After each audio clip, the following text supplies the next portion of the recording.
and welcome. Today we will be making cookies. So like the other cooking video, we will be making two variations, one plain and one with a twist. So let's start. Here are the ingredients that you will need.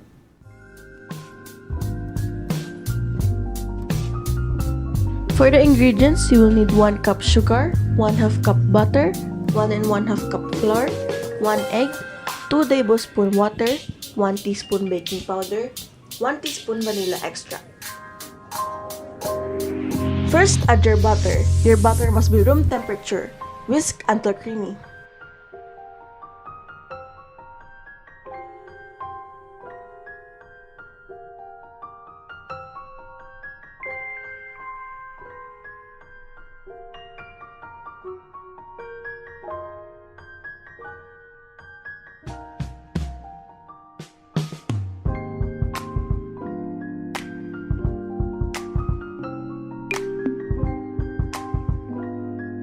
Then add your sugar, egg, vanilla, and water.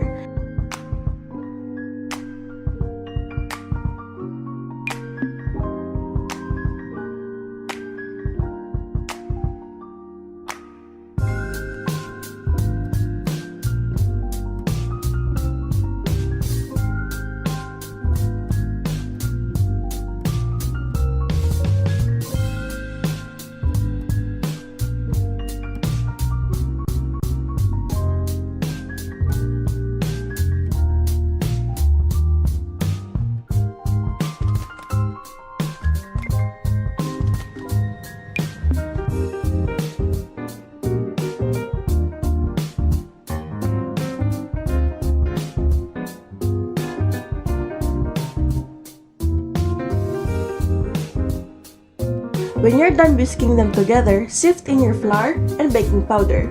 Mix until all is incorporated together.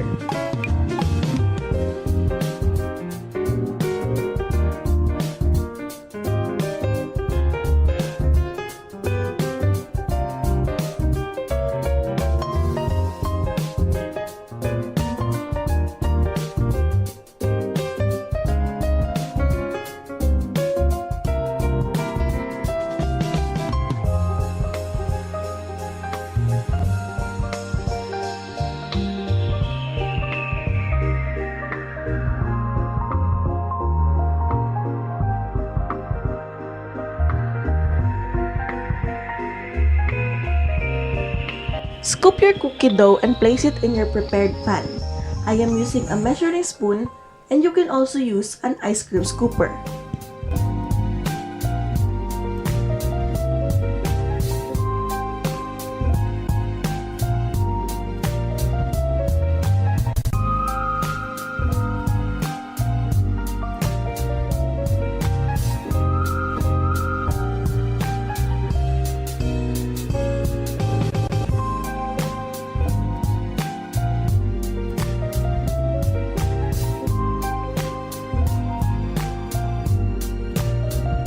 Bake it in the preheated oven.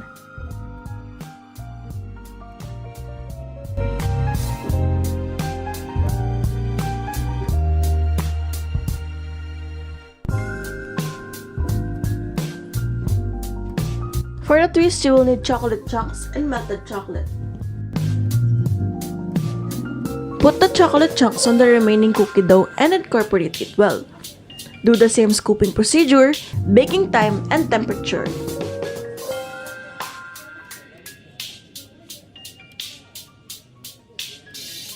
When you're done baking, prepare your melted chocolate. Put some in a piping bag. Dip your choco chip cookie halfway through the melted chocolate.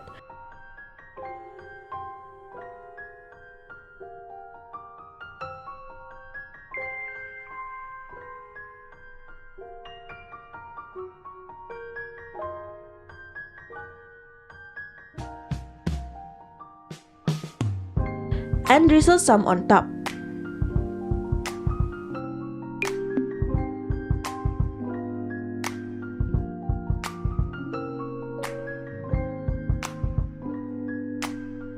Put your plain cookies in your cookie jar.